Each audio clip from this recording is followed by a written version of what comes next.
Bonjour André Chassaigne. Bonjour. Comment encadrer les salaires des grands patrons? On en parle tout de suite. Mais d'abord, cette statistique, le taux de chômage stable au premier trimestre 2016, ça vient de tomber, sous les 10% à 9,9% de la population active. Stabilité du chômage, est-ce que vous diriez que ça va mieux? Stabilité, c'est-à-dire que contrairement à ce qui a pu être affirmé, la politique conduite par le gouvernement au détriment notamment des salariés avec des conditions de travail toujours plus difficiles, avec des facilités données aux employeurs, avec de l'argent déversé sans contrepartie dans les caisses des entreprises, on voit bien que ça ne donne pas les résultats qui peuvent être les résultats attendus. Donc ça ne va pas mieux. Quand on voit ce que ça coûte pour le budget du pays, et C'est cher, des annonces c'est qui cher sont pour toujours, stabiliser la bien courbe. sûr, des annonces qui sont toujours faites. On va donner de l'argent, on va voter le pacte de responsabilité, on va organiser la flexibilité du travail, d'une multitude de mesures de ce gouvernement qui sont des mesures extrêmement libérales, et ce gouvernement nous dit, en contrepartie, il va y avoir une baisse du chômage. Et comme ça ne suffit pas, on en rajoute avec la loi travail, et on voit bien que ce n'est pas la bonne politique qu'il faut mettre en œuvre. Bon, voilà qui devrait vous faire plaisir ce matin, André Chassaigne, une tribune dans Libération, un appel qui peut réconcilier les gauches. Il s'agit d'encadrer les salaires des grands patrons, appel au gouvernement pour que les patrons ne touchent pas plus de 100 SMIC par an. Vous avez vu qui a signé? Oui.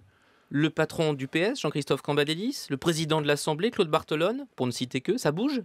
Ça bouge, j'ai été consulté, je ne l'ai pas signé pour ma part. Pourquoi? Je vais expliquer pourquoi.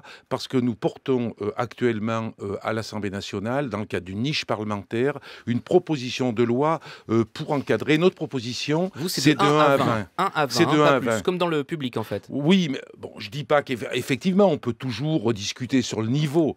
Mais bien franchement, je crois que de 1 à 100, c'est quand même un chiffre qui n'est pas suffisant en termes de réduction des salaires des grands patrons. Et pour une autre raison, je crois, aussi, les réticences que je peux avoir à signer ce type de texte. Je ne veux pas donner une forme de blanc-seing au secrétaire du Parti socialiste qui pourrait se refaire une forme de virginité politique en signant ce type de texte. Monsieur Chassaigne, on parle de fuite des cerveaux. On sait bien qu'à certains taux, les patrons les plus compétents, ils ne vont pas rester dans notre pays parce qu'ils seront payés beaucoup, beaucoup plus à l'étranger.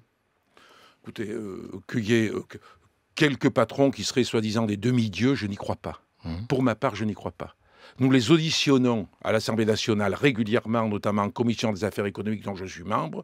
Certes, on a affaire à des personnalités assez talentueuses, avec un verbe bien porté, mais aussi avec des décisions qui sont prises, qui coûtent très cher aux salariés, en termes de suppression d'emplois ou en termes de conditions de travail. Donc, allons pas dire que des salaires de 3 SMIC par jour, c'est quelque chose qui est acceptable dans notre pays aujourd'hui. Sur le 1 à 20, vous n'êtes pas suivi par les socialistes, mais sur une autre proposition de loi que vous portez, vous êtes suivi, c'est le fait de rendre obligatoire les votes des assemblées générales des actionnaires de manière à rendre contraignant le salaire fixé au patron pour éviter le scandale qu'on a vu chez Renault avec Carlos Ghosn. Là, vous êtes suivi puisqu'un socialiste, Sébastien Denaja, reprend l'amendement, veut le faire passer dans la loi Sapin 2 début juin. Là, vous êtes satisfait?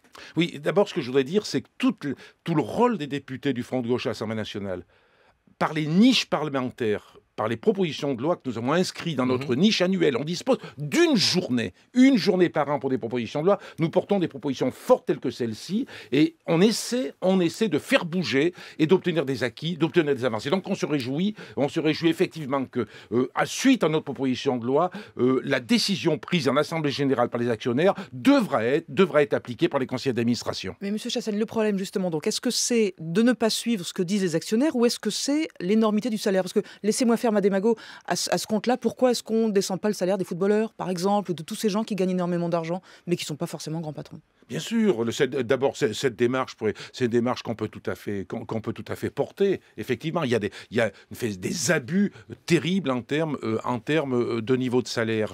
Mais je crois que c'est pas seulement de la morale, c'est aussi le fait qu'une partie colossale de la richesse nationale est captée par quelques-uns. Et qu'on a dans ce pays des personnes qui sont en difficulté. On a dans des entreprises des personnes avec des tout petits salaires. Je trouve complètement indécent que quelques individus s'en mettent absolument plein les poches. On se demande d'ailleurs pourquoi.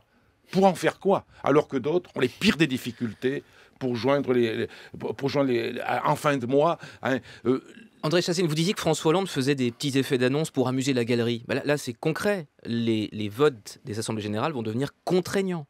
Oui, mais je dis que c'est une bonne chose, ça se pratique d'ailleurs dans d'autres pays, mais que ce n'est pas suffisant. Il faut un véritable encadrement. Il faut limiter ces différentiels de salaire. Vous savez, il suffit de regarder la composition des assemblées générales. C'est pas la majorité des assemblées générales qui vont prendre des décisions en opposition avec les dirigeants, d'autant plus que c'est toute la politique de la barbichette. Vous savez comment ça se passe. Je suis dans un conseil d'administration avec un paquet d'actions.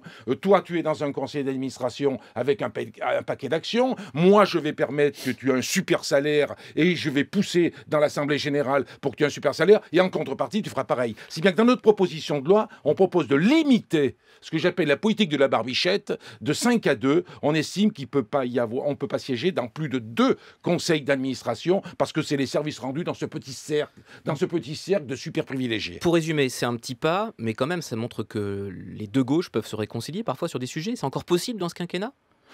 Nous, en tout cas, tout petit pas, on le prend. On n'est pas sur une posture qui consiste à dire on est les seuls à porter la vérité suprême. Si on arrive à faire évoluer la politique gouvernementale, on se réjouit des évolutions de la politique gouvernementale. Je crois que c'est tout ce qu'on essaie de porter, le groupe Front de Gauche, depuis 2012. C'est une forme de responsabilité. Quand ça va dans le bon sens, on le soutient. On essaie de pousser encore plus loin. Quand on pense que c'est régressif, comme sur la loi travail, on s'y oppose frontalement.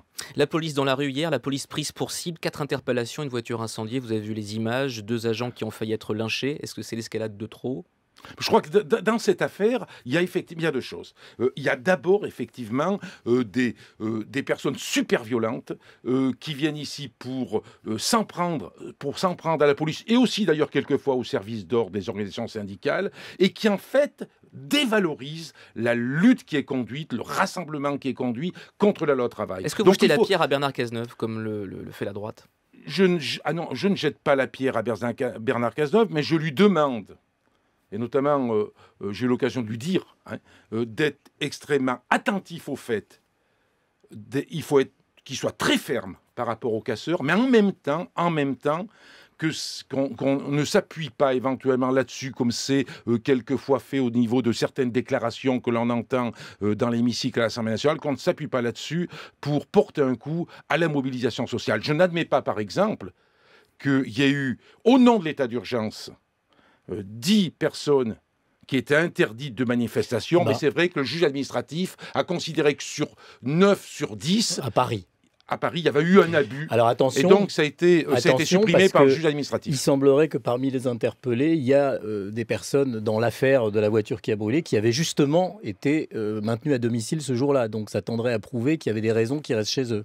Oui, quoi qu'il en soit, je fais quand même le constat que le juge administratif a considéré que sur les 10 personnes concernées, 9 avaient été interdites de manifestation et que c'était une forme d'atteinte au droit de manifester individuel. La prolongation de l'état d'urgence, ça revient à l'Assemblée aujourd'hui. Vous votez contre la prolongation ? Bien sûr, on votera contre. Vous savez, on avait en responsabilité voté tout à fait au début la prolongation de l'état d'urgence pour 3 mois. On avait toujours dit qu'il ne fallait pas rester dans ce régime d'exception. Et donc, lors de la première prolongation, nous y sommes opposés. Et aujourd'hui, nous allons fermement nous opposer. Je vais faire une intervention dans l'hémicycle tout à l'heure sur la prolongation de l'état d'urgence. Je trouve que c'est dangereux de prendre l'habitude de loi d'exception quand il y a des risques quelconques. Est-ce que vous avez toujours le rêve de faire tomber le gouvernement fin juillet quand reviendra le 49.3 à l'Assemblée ?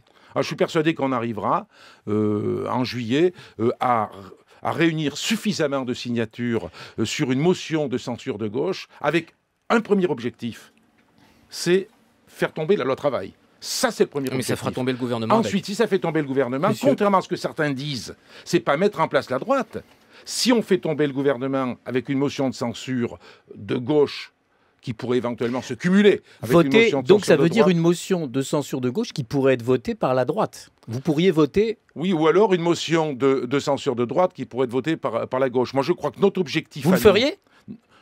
Ce que j'ai dit la semaine dernière, c'est que pour ma part, dans la mesure où on a une motion de censure de gauche, on vote la motion de censure de gauche et on ne vote pas la motion de censure de droite. Ce que je veux dire, c'est que même s'il n'y a pas une majorité sur une motion de censure pour faire tomber le gouvernement, ce qui est important pour nous, c'est qu'il y a une majorité politique dans l'Assemblée nationale pour que le gouvernement retire la loi travail. C'est ça qui est important. Mais, D'un- pardon, mais Oui. faut être vraiment précis. Imaginons que la motion de censure de gauche soit votée pour des gens de droite, ça vous poserait aucun problème. Je ne le souhaite pas. Ce que je souhaite, c'est une clarté politique, c'est-à-dire qu'on puisse réunir suffisamment de signataires progressistes de gauche sur les rangs de l'Assemblée pour signer une motion de censure de gauche.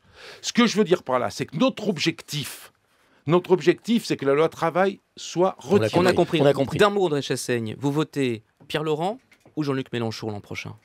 Bah, pour moi, il ne s'agit pas de dire je vote Pierre Ah, mais il va Laurent falloir ou choisir. Jean-Luc Mélenchon. Absolument pas. Je ne sais pas. Ce que je souhaite, moi, c'est quel qu'il soit, et sans a priori, qu'on puisse dégager un candidat commun sur un socle commun pour avoir porté une politique qui soit une véritable politique de gauche. Je ne rejette ni l'un ni l'autre. Je pense qu'il peut y avoir une autre personnalité, peut-être, qui puisse se manifester. Ce qui compte pour moi, c'est le collectif et absolument pas l'aventure individuelle. Merci André Chassaigne.